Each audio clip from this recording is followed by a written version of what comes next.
My All right. folder's over there, but okay, good. Hey, everybody. Nathaniel Moore here from selfconcept.com and the Self-Concept Research Group. And today, I just wanted to connect with a fellow member in the group, Antwain Miguel, because we have so many resources in this group. We've got some within the people that are in it, and for those of us that are really doing the work, there's unique insights from each and every perspective, and I wanted to create a simple way for us to all have access to those insights. So, Antwain, thanks for being here. Thanks for having me. Yeah, absolutely.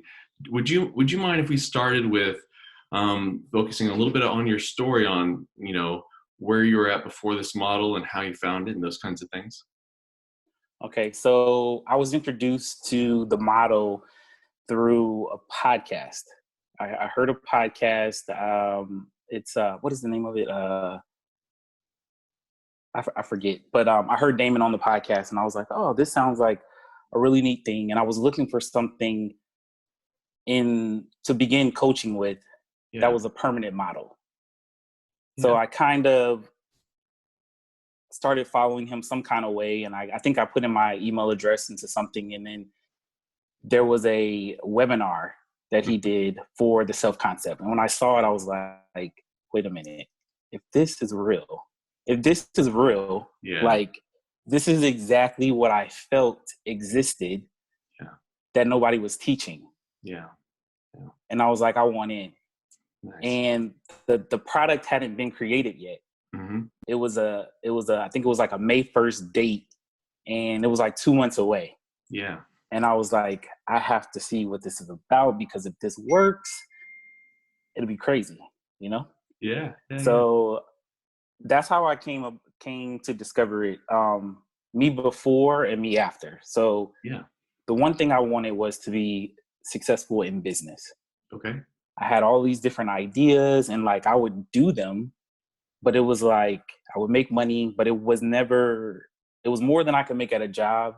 Yeah. But it was far less than what I wanted, which was to be a millionaire. Like that was it. Okay. And I could never get there. So I was like, if I could just talk to people, if I was more outgoing, it'll solve all my problems. Nice. I had this major fear of talking to people, and my personality wasn't the problem. It was just, if I needed something from you, if it was a phone number, or if I needed to gather money from you, like I felt like I was using you in some kind of way. No. So I didn't want to approach in that way. Or even if I wanted, like, if I saw somebody and I was like, that person's cool, I want to be their friend. Like I still want to be your friend. Sure. So it was like I wouldn't talk to you. So the first thing that I installed, which was actually not the first round, it was like the next year, was outgoing. Oh, no kidding. That's great. Yeah. It was the first thing. And when I did it, it was so weird. I was like, what just happened? Because it's like, before it was like, if you say, are you outgoing? You're like, no. And then after it was like, yes. And I was like, what? This is so weird. I was like, and I was like, nah, there's no way. This is crazy.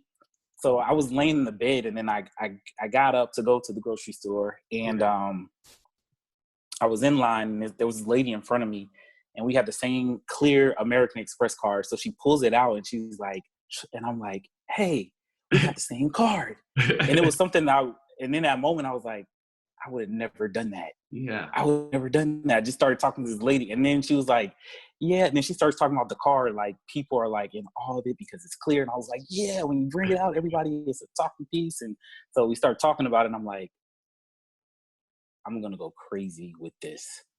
Yes. I'm about to go crazy with this. Yeah. So that's when I got in a group, and I was like, hey, does anybody want to practice? Yeah. Oh. And at first it was like, that's when it happened. It was after that. You were reaching out after that to people, and right after, because I was like, not only did I felt like because during the process, you have to ask yourself, are you? Sure. whatever the quality is. Sure. Are you, for me, outgoing? No. And it was like a hell no type of thing too. It wasn't just no, it was like no. And then after I did the process, I asked myself again, and I was like, yes. And the immediate thing that went through my mind was I felt like I had been lying to myself this whole time. Wow. Like it was in there, and I just lied to myself this whole time about who I was. So that was amazing. And then when I went out, and I was like, my behavior changed. And I knew in my mind, like, I want to be the person who knows no stranger. Yeah, nice.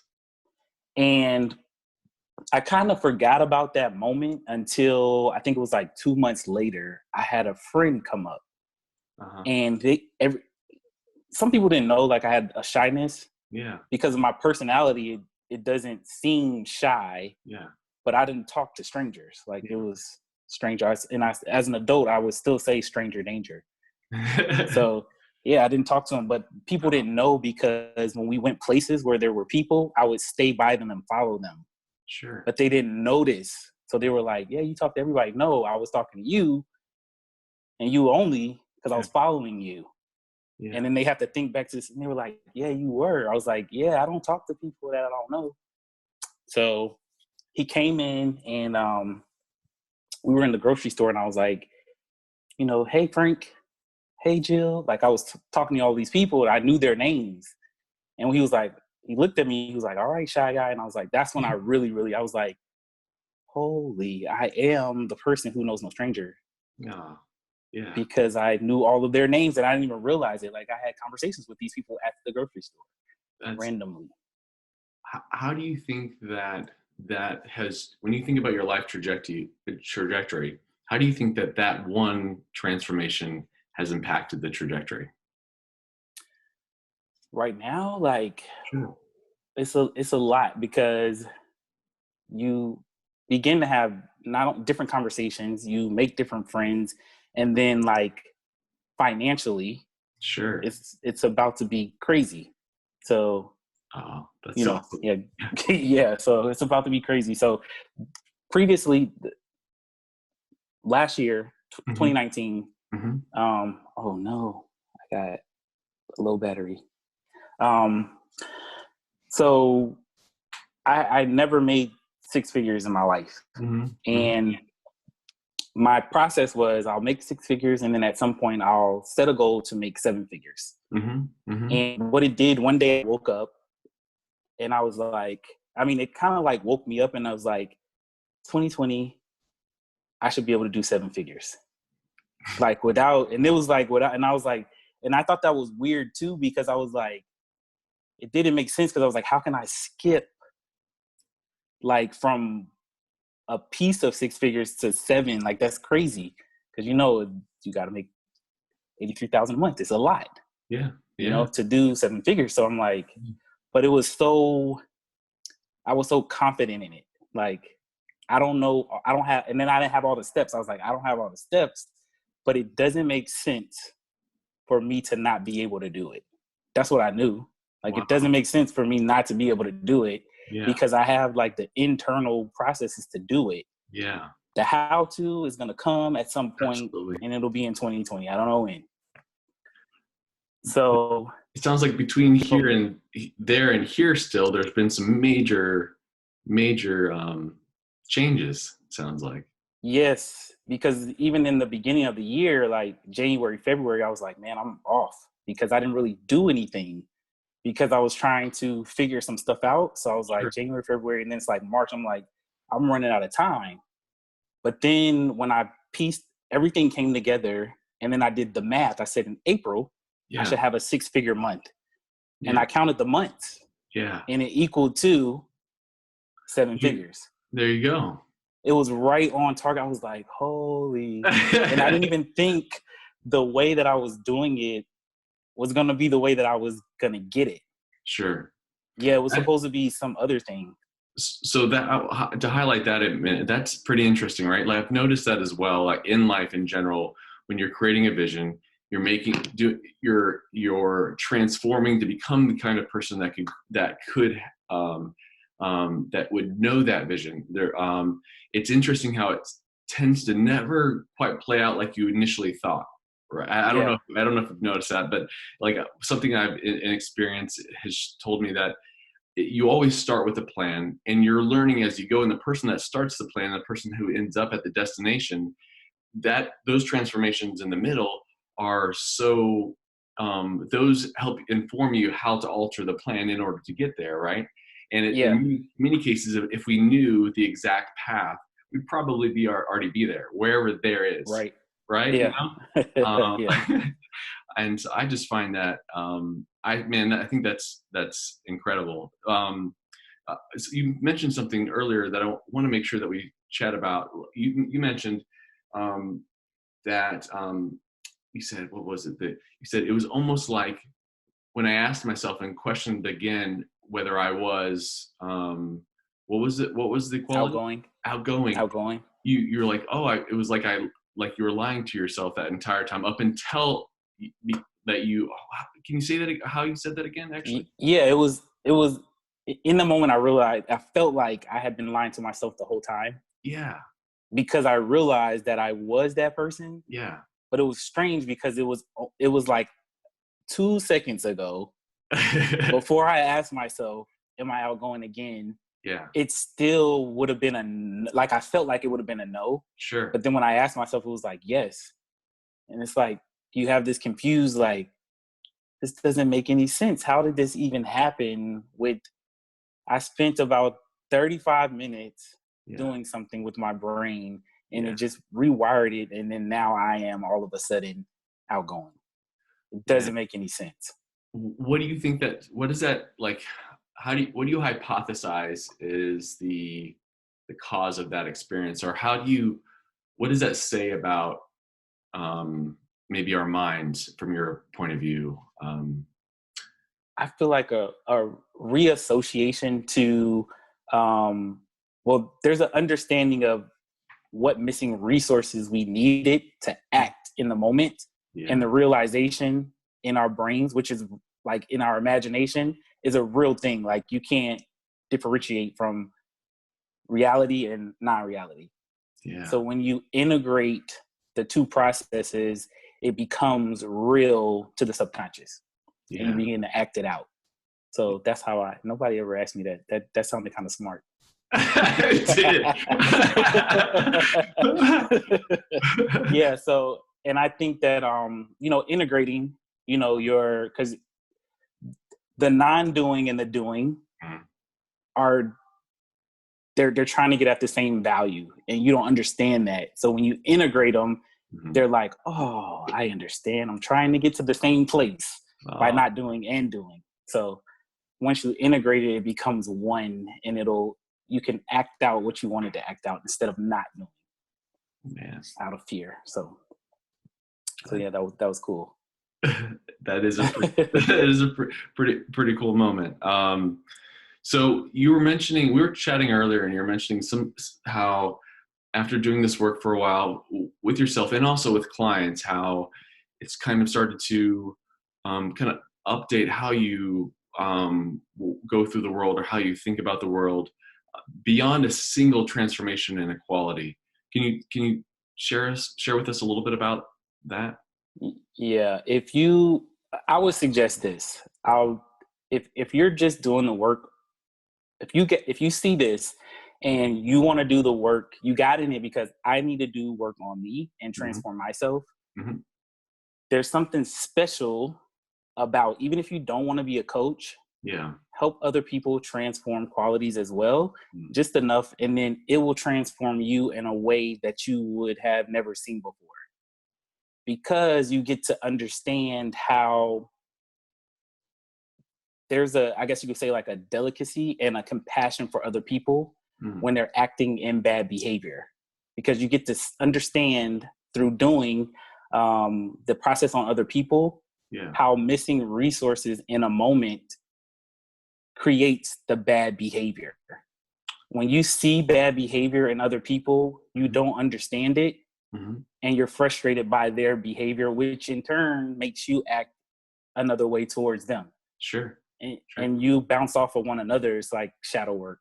going back and forth, and you're like, well, you're the problem. No, you got mad because they're acting as they are, and you're treating them different, but you don't realize it because you're frustrated in their behavior. So when you can see that through them missing the resources, there becomes a calmness in you, and you begin to move through the world from a different space. So that's what you see from working with other people. Interesting. That can you, of course, without any names, can you tell us about the first time that you realized that in an interaction with someone? Can you kind of bring that to it was it was always there because I have I don't get upset. Like I do, but I had to raise my voice 3 times as an adult. Like it doesn't, in my subconscious, it doesn't make sense to be angry. Like, it's just like, they are who they are. Like, it always, but now it raised it higher because I understand the process of what happens when they're in bad. I'm like, oh, they're just, they're internal resources. Yeah. It's like, oh, they're missing empathy, and, you can like name them off. Like, they don't have empathy right now. And, once you learn, like, that's why they're acting like that, and they can't help it. And if somebody's acting really bad, it's like, you understand, and the compassion comes from the mess. You understand that the mess that's inside of their head, the turmoil that's going on in their head for them to act like that, you don't want that. So you feel sorry in a way, like you have empathy for that. Like, wow, they have to deal with all of that on a daily basis. I'm thankful that I don't. Nice. Blessings to you. So yeah. So now you have compassion because it's not just a behavior, and you can be calm and you can shut somebody down with a question instead of your anger towards their bad behavior. So it's like, instead of you being angry at them, it's like, what was your intent in saying that or doing that? Right. So would you say it's a fair thing to say that anyone who wants to be any kind of leader, could really use doing the work not only with themselves but also with other people, so that way they can interact with the world in a different way? I mean, of course, everybody, and I bet I wish that everyone who had any kind of leadership role had this experience. Because it would, the compounding impact of that would be so significant, Yeah, I think so, because there's authoritative leadership where people are scared of you. Sure. And the person, they don't make people feel good. Yeah. But it's they're following you out of like a necessity or a fear. Sure. Versus I want to follow, and it definitely is a different space. Like you said, it will have a ripple effect on the world. Yeah, think about it for a second.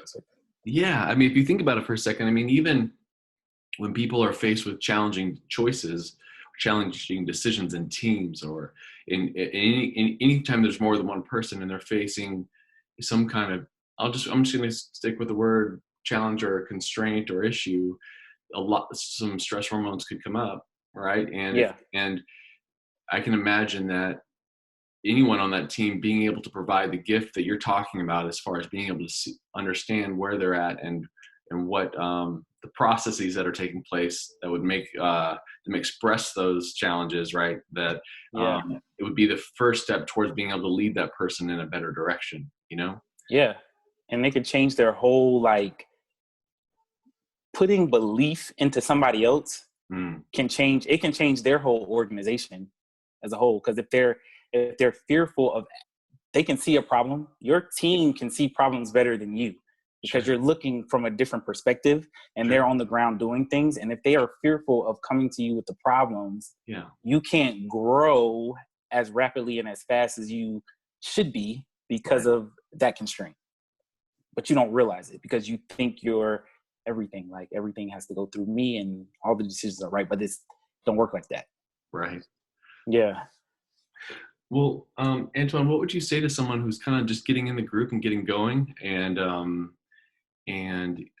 recognizing that there's some work ahead in order to really build these skills this way? What would you tell that person? I would say, since now there's going to be like this testimonials, look look through their lens Mm, to see what's possible, mm-hmm, and use that to fuel you going through it, mm, because it'll be worth it in the end. um for your, like, it's really like an internal peace that we're seeking, so if you want that internal peace, calmness, and the move through the world, like, from a lighter perspective, yeah, instead of it being um hard. I sure, always say, like, we have the choice to either float through life, or say that life is hard. sure. Choose one.